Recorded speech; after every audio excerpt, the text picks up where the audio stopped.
Untuk tahun 2024 itu sampai dengan Juni kita sudah membuat keuntungan 82 miliar dibandingkan kerugian tahun lalu 138.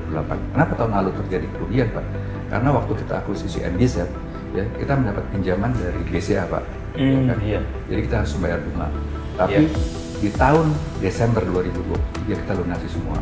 Kita ambil dari 2017 ke sini aja, Pak ya. Iya. Kita sudah hampir spend kurang lebih sebentar, Pak. Kurang lebih 4, 21, 25, kurang lebih hampir 50 triliun, Pak. 2017 ke sini saja. Belum yang lain-lain nih, Pak.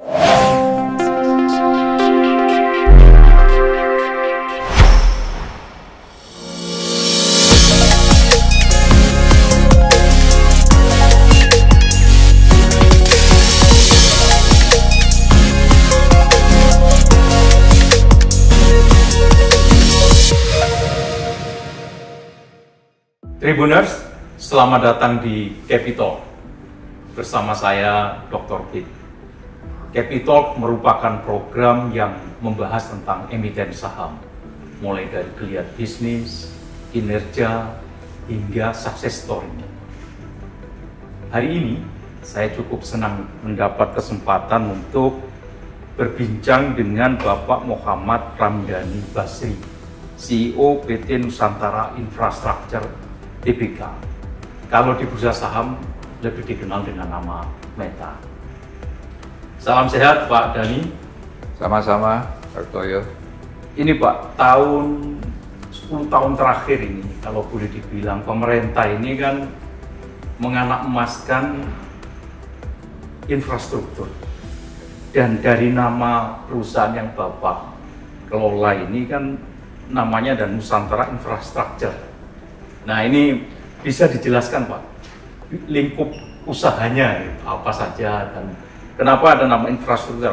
Apa ini memang tekanannya di infrastrukturnya atau bagaimana?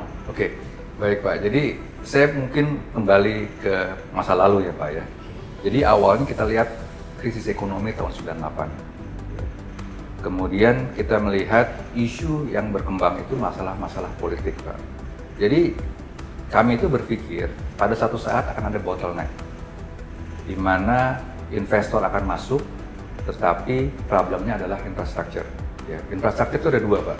Yang pertama ada economic infrastructure untuk pertumbuhan ekonomi, yang kedua social infrastructure. Nah, saya berpikir waktu itu harus ada partisipasi selain pemerintah, swasta untuk bisa mengembangkan infrastruktur. Maka tahun 2006 lewat backdoor listing, saya sebagai salah satu founder ya kan mendirikan perusahaan ini. Nah, pada saat itu kita hanya punya dua entiti Pak. Yang pertama jalan tol di Makassar, yang satu lagi BSD di Jakarta. Kemudian dalam perkembangannya tahun 2010 ya Pak ya, kita mempunyai air, kemudian berkembang lagi kita pernah punya telekomunikasi, berkembang lagi kita pernah mempunyai pelabuhan, dan sekarang kita juga punya energi. Tapi sekarang kita fokus kepada tiga Pak. Yang pertama jalan tol, yang kedua air, yang ketiga energi.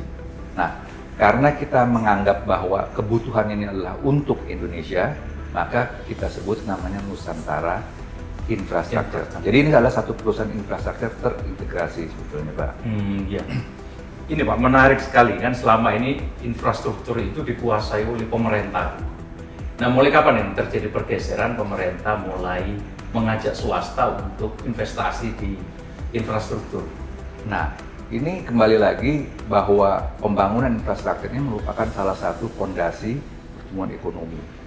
Sebetulnya ini merupakan tanggung jawab pemerintah, di mana masyarakat membayar pajak dan pemerintah membangun infrastruktur. Tapi kita melihat kondisi saat ini atau kondisi masa-masa lalu, di mana kemampuan pemerintah hanya 30%. Untuk membangun infrastruktur. Sedangkan 70% itu mereka harus mengundang swasta. Tapi frankly speaking pada saat itu swasta-swasta yang berperan dalam bisnis infrastruktur itu hanya 1-2 perusahaan. Nah, kemudian pada tahun 2010, oh saya ingat waktu itu Pak zamannya Pak SBY Pak, kita diundang ke Cipayung, ke Istana Cipayung, Cipanas. Kemudian beliau tanya, apa yang harus dikerjakan? Nah, kami bilang, yang pertama bangun infrastruktur Pak. Yang kedua, bangun infrastruktur, Pak. Yang ketiga, bangun infrastruktur, ya. Baru ekonomi bisa tumbuh. Nah, kemudian dari 2010, ya, walaupun agak lambat, ya Pak ya, tahun 2010 mulai ada kebijakan-kebijakan yang pro kepada investor, ya. Tapi masih agak sulit, masih dikuasai oleh BUMN. Nah, tahun 2014, ketika Pak Jokowi menjadi presiden, itu yang menjadi panglima adalah infrastruktur. Ya, itu adalah kesempatan swasta untuk bisa masuk. Ya, tetapi karena begitu banyak proyek-proyek di pemerintah, sehingga swasta perannya juga lebih besar. Nah, mungkin dari 2014 ke depan itu peran kita jauh lebih besar dibandingkan sebelum-sebelumnya. Iya, ini karena Nusantara Infrastruktur ini kan emiten, Pak ya. Iya, Pak. Nah, ini bagaimana menjelaskan kepada investor, gitu ya, terutama yang di bursa saham, bahwa harus sabar karena infrastruktur ini kan harus nafas panjang ini kan investasi. Itu gimana ini, Pak? Nah, inilah sebetulnya Pak. Jadi memang problemnya adalah satu, capital extensive Pak, ya kan? Memerlukan dana yang cukup besar. Sebagai contoh Pak, pembangunan infrastruktur itu di at grade Pak, ya, jalan di bawah itu kurang lebih 100-150 miliar per kilometer. Kalau per kilometer Pak. Kalau kita bicara elevated, ya, Pak, itu kurang lebih bisa 500 sampai 1 triliun, tergantung per kilometer. Jadi tidak semua mau masuk di bisnis itu satu soalannya. Yang kedua, dibutuhkan modal yang sangat besar, Pak. Yang ketiga, pengembaliannya cukup panjang, Pak ya. Namun keuntungannya bisnis ini resilience, Pak, ya, tahan terhadap goncangan. Ya, kita sudah buktikan pada saat COVID. Yang kedua, ini fixed income, ya, karena bisnis model itu cuma dua, Pak. Satu, traffic, kemudian tarif. Tarif itu 2 tahun sekali naik, Pak. Ya, traffic ketentuan pemerintah atau gimana? Ketentuan pemerintah. Ketentuan pemerintah ya. Nah, jadi kalau kita lihat ke depannya itu semakin lama kita di bisnis ini semakin baik. Ya, ngomong soal strategi gitu, Pak. Itu yang dikelola oleh Nusantara Infrastruktur itu kira-kira apa aja, Pak? Sekarang ini kalau di tol ya, Pak ya. Iya, tol. Kalau di tol ini kita ada 7, Pak. Ya, seluruh di Makassar itu semua kita manage. Makassar semuanya kita manage, ya kan. Kemudian di Jakarta ada di Jakarta Lingkar Barat, ya, kita punya sekian persen. Terus kemudian kita punya di BSD, ya Pak ya. Terus kemudian kita baru akuisisi Pak tahun lalu MBZ. Ya. Oh, MBZ. Ya, elevated. Iya, iya. Jadi kita ambil 40% dari Jasa Marga. Kemudian tahun ini ya kita akuisisi lagi Trans Jawa Pak, ya, bersama konsorsium 35%. Nah, ini yang tadi saya katakan bisnis-bisnis atau lokasi-lokasi yang sangat strategik, Pak ya, khususnya untuk traffic ya yang sangat padat. Yang dipentingkan orang itu sebetulnya bukan tarifnya, Pak. Yang dipentingkan orang itu waktu, ya Pak ya. Jadi kalau orang mau pergi rapat, dia tidak mau kehilangan waktu 1 jam atau 30 menit dia telat, ya Pak ya. Minimal time is money itu berlaku di bisnis tol. Time is money, ya Pak ya. Jadi berapapun mereka akan spend, akan keluarkan uang, ya Pak, as long as mereka tepat waktu. Jadi mungkin kalau ada kenaikan tarif, tapi kenaikan tarif bukan kita Pak, itu dari pemerintah, kebijakan pemerintah. Ya. Kita hanya mengikuti semua kebijakan pemerintah. Nah, kalau ada kenaikan tarif biasanya masyarakat protes, ya, mahal dan sebagainya. Kembali lagi Pak, tidak ada alternatif lain, mereka harus pergi ke tempat tujuan dengan tepat waktu.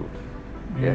Sehingga mau tidak mau, ya, mereka harus membayar tarif yang ditentukan oleh pemerintah. Ditentukan oleh pemerintah loh Pak. Iya. Kita.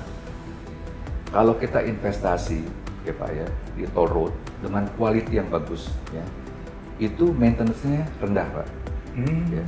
Tapi memang kalau so-so mahal di awal gitu. Mahal di awal, ya Pak ya. Kalau so-so gitu, maintenance-nya lebih mahal, lebih tinggi. Gitu. Nah, kita punya satu standar internasional Pak, standar internasional. Karena pemegang saham kita kan macam-macam Pak, ada asing, ada segala macam. Jadi kita punya pegangan international standard. Ya, quality kita harus nomor 1. Mungkin investasinya jauh lebih mahal Pak, ya. Tapi pemeliharaannya jauh lebih rendah. 1. Yang kedua, juga kita memberikan pelayanan yang 100% memberikan kenyamanan kepada masyarakat Pak. Karena sebetulnya bisnis ini 50-50 Pak. Ada komersialnya, ada tanggung jawab sosial kita kepada masyarakat. Jadi sama-sama punya tanggung jawab besar. Tapi jangan kebanyakan tanggung jawabnya Pak. Profit oriented tetap ya. Harus terus Pak. dikedepankan. Karena kan kita pinjam uang dari bank, Iya, ada iya. investor, mereka harus kita handle lah Pak, ya kan, nah semuanya. Dengan Terus kalau perhitungan. Trans Jawa tadi gimana Pak? Jadi Trans Jawa ini baru Pak, ya baru bulan Juni kemarin kita menandatangani CSPA (Conditional Sales Purchase Agreement) dengan induknya Jasa Marga, ya, dengan konsorsium. Kebetulan salah satunya itu member konsorsiumnya itu GIC Pak. GIC ini adalah sovereign wealth fund dari Singapura yang punya dana itu cukup besar, ya. Nah, dengan dukungan mereka juga kita sama-sama untuk mengambil 676 km Pak, ya kan, Jakarta sampai dengan Surabaya. Oh, Surabaya saja nggak sampai Probolinggo? Belum, Oh, Pak, belum. ya. Nanti ke depannya nanti kita lihat lagi. Nah, jadi kita mengambil 35%, mudah-mudahan ini salah satu Pak indikasi bahwa BUMN itu mau mengajak swasta untuk berpartisipasi dalam membangun infrastruktur. Ini yang tadi saya bilang Indonesia Incorporated sebetulnya Pak, ya. Swasta diajak untuk sama-sama membangun. Pak Dhani, kalau kita lihat ini Pak, perkembangan dan prospeknya, gitu ya, jalan tol, kemudian infrastruktur yang dibangun. Kalau menurut Pak Dhani, Nusantara infrastruktur ini yang paling kuat itu memberi revenue itu di mana? Sekarang ini kita punya 3 Pak bisnis unit. Yeah. Yang pertama jalan tol, yang kedua air, yang ketiga energi. Ya kita sebut air dan energi ini utilities. Nah, memang sekarang 65% dan 70% pemasukan atau income itu dari jalan tol Pak. Ya. Tapi bukan berarti air dan energi ini tidak punya prospek yang bagus. Ya. Yeah. Kalau kita lihat IKN Pak, masalahnya kan air Pak, ya. Juga listrik Pak. Nah, tapi mungkin Pak ini regulasinya belum sebaik di jalan tol, ya. Oh. Jadi kalau ini semua sama dilakukan seperti jalan tol, saya jamin ini akan menjadi salah satu prospek yang sangat baik Pak ke depannya. Kalau ngobrol dengan Pak Dhani, sepertinya banyak peluang bisnis ya di infrastruktur itu. Nah ini apa Pak kendalanya? Kok pemainnya sedikit atau karena capitalnya harus gede atau kan bisa juga kerjasama dengan asing? Nah, gini Pak, jadi kembali lagi dana di luar tuh banyak sekali dan besar sekali. Kadang-kadang, ya mohon maaf nih Pak ya, kadang-kadang sering dipolitisasi Pak.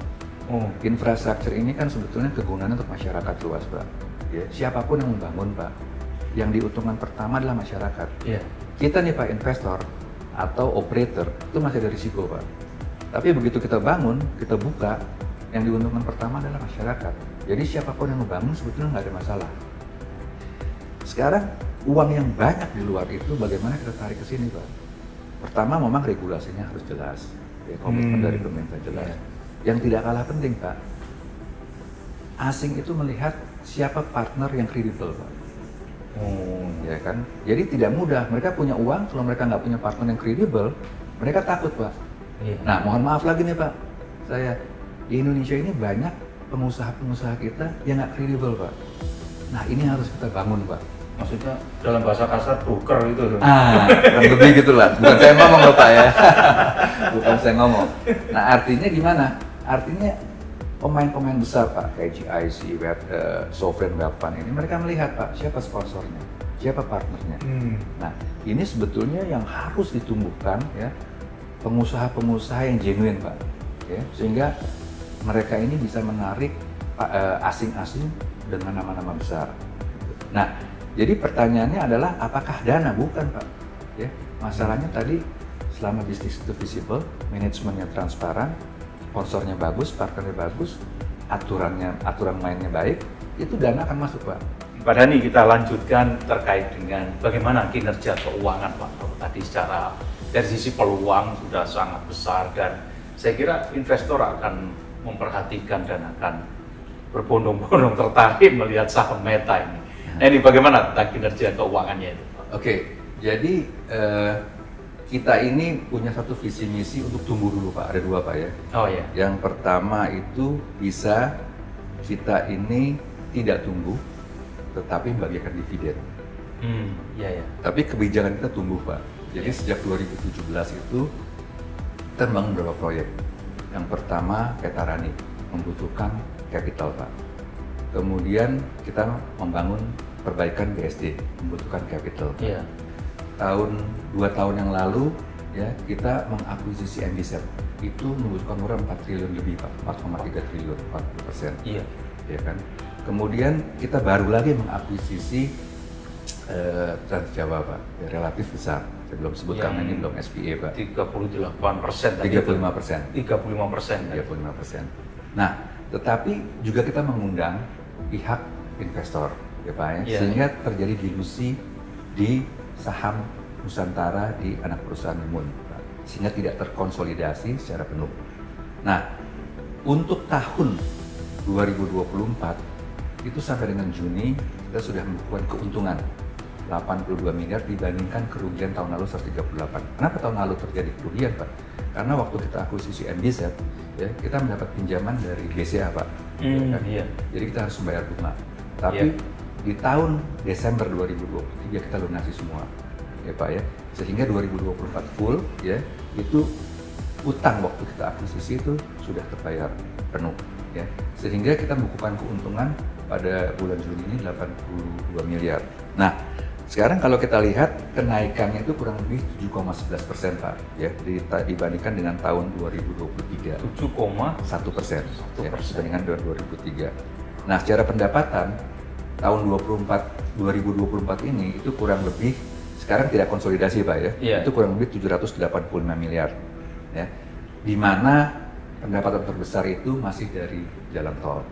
Nah, tapi sejak 2024 itu kita juga mendapat pemasukan yang cukup signifikan dari air dan energi, ya kurang lebih 100. Oh, air sudah mulai Sudah, Pak. menghasilkan Ya, Pak, ya? sudah menghasilkan 145,7 miliar. Nah, kalau menurut Pak Dhani Pak, ini dengan angka-angka yang sangat menarik itu, berapa jumlah investor saham ini yang setia gitu, yang setia? Nah, jadi tadi saya katakan salah satu alasan kita lakukan bukan di listing ya, go private ya Pak. Go ya. private ya. Karena kita sebetulnya tidak mau emiten ini tidak mendapatkan dividen. Kan cuma dua Pak ya, orang satu dividen, satu capital gain. Kenapa? Iya. Karena kita tumbuh terus Pak, sehingga kita membutuhkan capital injection. Kasihan kalau kita lakukan right issue, mereka harus inject lagi.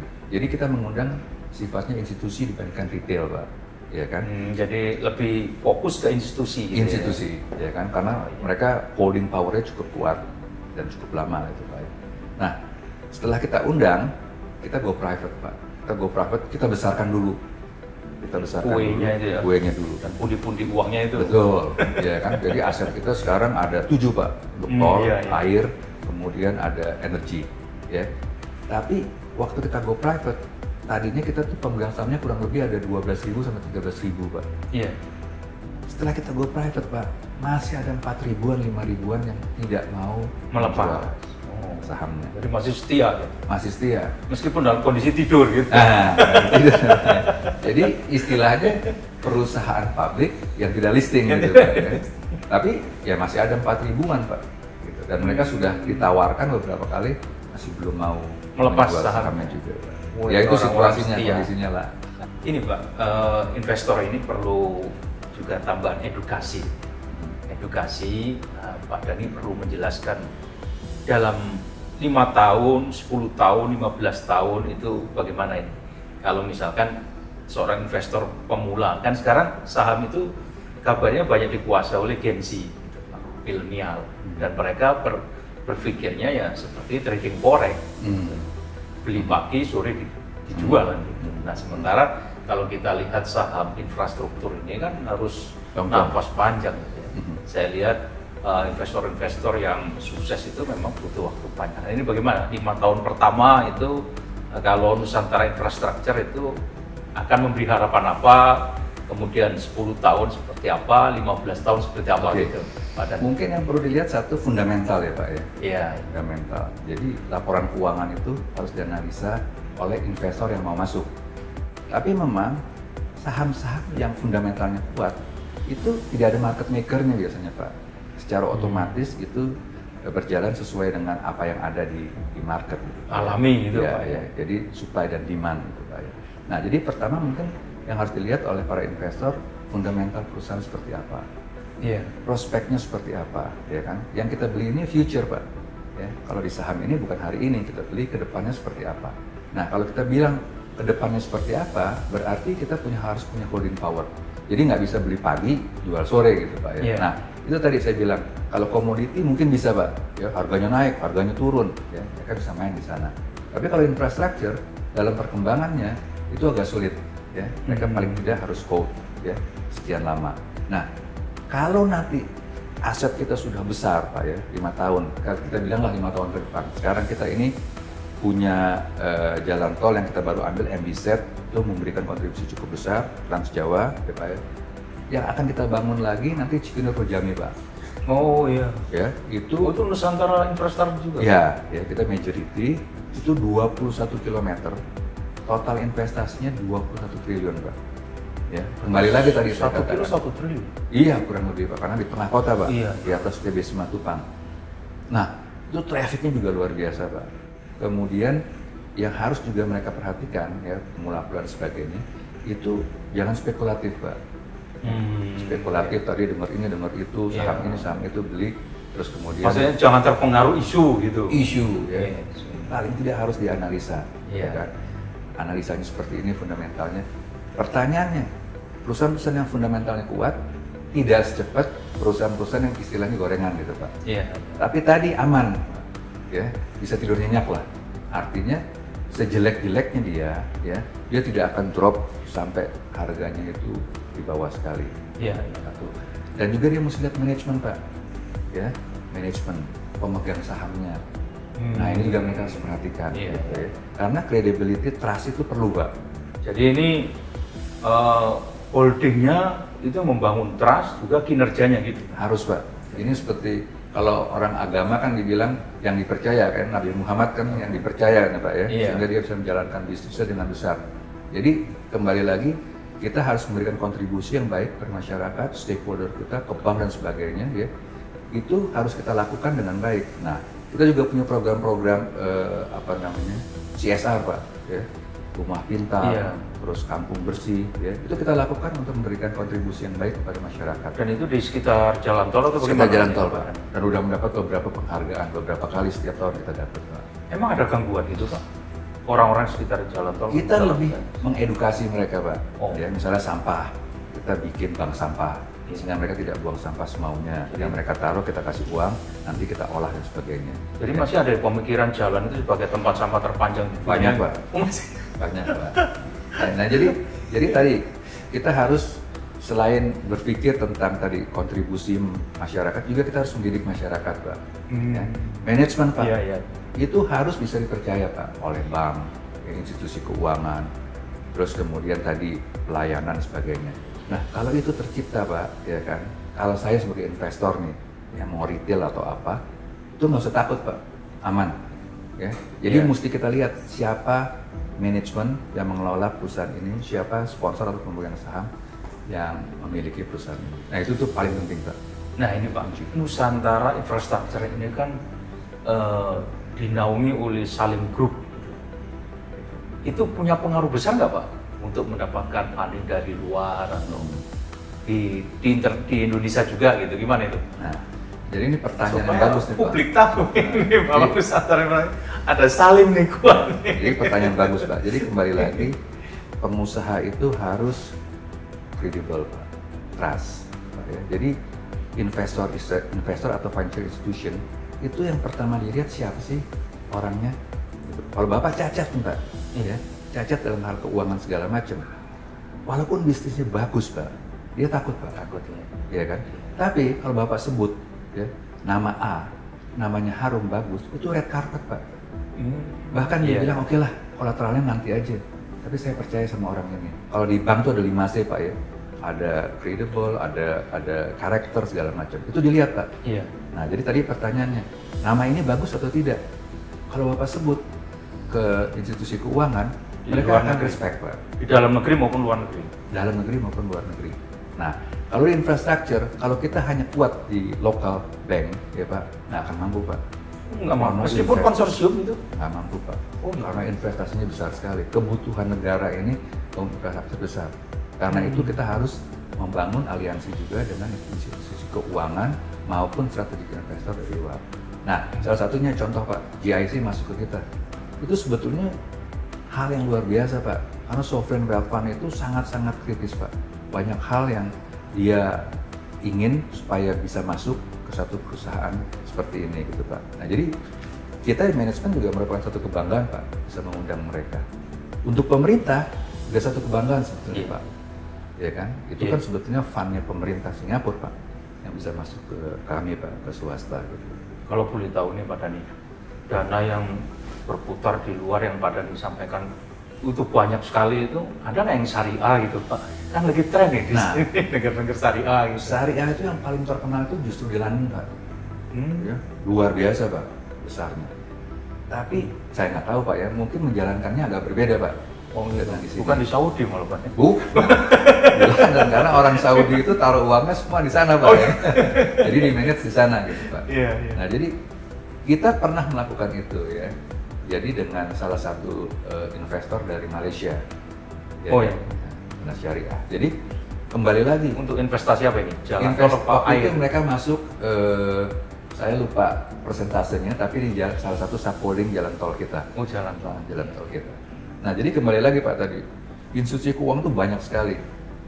Jadi apa yang kita bangun saat ini adalah kepercayaan, credibility. Jangan sampai nama kita rusak gitu Pak. Iya.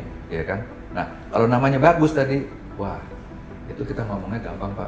Istilahnya gini Pak, kalau nama kita cacat Pak, kita sama bank tuh ketemu officernya aja Pak. Tapi kalau nama kita bagus, dia buka pintu, CEO-nya ketemu kita. Atau CEO-nya ke kita gitu Pak. Kurang lebih gitu Pak. Iya, kalau boleh tahu Pak Dhani, dari seluruh proyek itu yang sudah dikerjakan, itu sudah menghabiskan berapa triliun? Wah, kalau ini, kalau saya lihat, kita ambil dari 2017 ke sini aja Pak ya. Iya. Kita sudah hampir spend kurang lebih, sebentar Pak, kurang lebih 4, 21, 25, kurang lebih hampir 50 triliun Pak. 2017 ke sini saja, belum yang lain-lain nih Pak. Iya. Iya kan? Nah jadi tadi saya bilang, kembali lagi bagaimana kita bisa mengundang, ya mau ASI, mau strategik segala macam. Masuk juga investor di bursa. Betul, ya kan. Nah jadi itu yang menjadi salah satu kunci sebetulnya bagaimana perusahaan itu bisa tumbuh. Iya. 50 triliun cukup besar Pak itu. Kurang lebih Pak, dengan investasi kita tahun depan untuk Cikoneng Jambi Pak, 21 triliun. Bagaimana sih kiat dari Pak Dhani dalam mengelola Nusantara infrastruktur TBK ini untuk mendapatkan dana dari luar negeri yang mungkin notabene ini adalah dana murah gitu.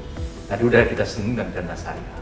Nah, bagaimana Pak Dhani? Apa ini dananya benar-benar murah atau bagaimana? Oke, jadi memang kalau kita bandingkan interest rate Pak di Indonesia lokal dengan luar, itu memang jauh lebih murah di luar. Dari luar ya. Nah, ini juga mesti kebijakannya harus dirubah Pak. Karena sebetulnya cost of fund dari bank-bank itu juga sebetulnya murah, tapi spreadnya terlalu tinggi Pak ya. Jadi untungnya bank tuh terlalu besar gitu Pak ya. Iya. Satu. Maksudnya bank di dalam negeri maksudnya? Dalam negeri Pak, ya kan. Nah dari luar itu murah sekali Pak, tapi masalahnya kan dolar Pak. Ya, oh iya. Pendapatan kita rupiah. Fluktuatif. Iya, jadi nggak mismatch Pak, nggak bisa nggak mismatch. Gitu. Iya. Nah, jadi kalau saya lihat dana murah tadi gimana? Kalau kita Pak sekarang datang ke bank dengan nama baik, ya kan Pak, Iya. dengan perilaku yang baik, itu mereka berani menurunkan bunga lebih rendah Pak. Kembali rating kita Pak. Dengan track record yang baik. Iya, gitu, track record kita, ya kan. Misalnya satu bank, kita bisa dikasih 6,5%, 7%, gitu. Tapi ya, kalau pada saat kita punya problem segala macam, gitu, kita harus structure kita segala macam, atau PKPU segala macam, itu akses ke banknya susah dan mereka akan memberikan bunga tinggi sekali Pak. Nggak ada alternatif sebagai pengusaha. Ya. Nah jadi itu satu. Yang kedua, sebetulnya memang dari capital market Pak, lewat apa? Bonds. Bonds. Ya. Kalau bonds kita lakukan, itu kan prinsipnya tidak ada Pak, kita hanya bayar bondsnya aja, bunganya aja Pak. Iya. Yang kedua, yang ketiga Pak, itu kita undang strategic investor atau venture investor, mereka masuk equity Pak. Ya, equity itu yang ada bunganya Pak, ya kan, ikut partisipasi, gitu kan. Nah jadi itu strategi yang kita lakukan, ya. Jadi yang kita lakukan adalah satu, kita pinjam dari bank dengan bunga yang pasti bagus, ya Pak ya. Yang kedua, kita undang investor dari luar Yang ketiga kita issue bonds kayak JLB kita, issue bonds. Dan sekarang lagi kita bisa, sekarang kebetulan kita udah bukan public company lagi Pak ya. Dulu kita bisa lakukan right issue, ya, sehingga masyarakat juga bisa ikut serta berpartisipasi gitu. Tapi kembali lagi Pak, tadi kita berpikir kemarin kalau kita lakukan terus right issue, kasihan juga pemegang saham Pak. Ya kan, karena kita mau tumbuh, growth. Satu kali, apakah kita akan listing lagi? Nanti kita pikirkan, itu belum berpikir sih Pak ya. Tapi paling tidak untuk tumbuh sekarang ya kita perlu institusi. Nah, dana murah tadi itu banyak Pak. Kembali lagi tergantung dari rating kita. Ya, dari keseriusan, kinerja dan track record itu ya Pak Dan. Ya. Nah, kalau itu ada, itu dana murah banyak Pak. Satu. Yang kedua, situasi politik harus dijaga, harus stabil. Keamanan itu harus dijaga Pak. Ya. Karena kalau enggak, mereka takut Pak, nervous. Nah, kalau situasi itu semua kondusif Pak ya, itu kita bisa mendapatkan dana-dana atau menarik investor itu dengan dana-dana murah Pak, yang masuk ke sini itu jauh lebih besar Pak. Iya, jadi mudah-mudahan nanti Pak situasi politik akan lebih baik, nggak ada demo. Pak. Amin. Karena kalau mau demo ke IKN mahal Pak. Amin. Terima kasih Pak Dhani atas waktunya, dan ya ini boleh disebut open kitchen kan gitu Pak ya. Saya juga terima kasih Pak sudah diundang, kasih sedikit pencerahan, apabila bermanfaat ya syukur Pak. Ya, Tribuners, demikian bincang saya dengan Bapak Muhammad Ramdhani Basri, CEO PT Nusantara Infrastructure Tbk, yang kalau di bursa saham dikenal dengan nama Meta. Banyak hal yang bisa kita petik dari diskusi dan dialog panjang lebar tadi. Yang jelas bahwa bisnis infrastruktur ini memberikan cuan yang luar biasa di masa depan. Jadi harus nafas panjang dan harus sabar. Saya Dr. Pit pamit undur diri. Jangan lupa like, share, and subscribe untuk terus mendapatkan informasi tentang emiten saham di Capital. Salam Capital.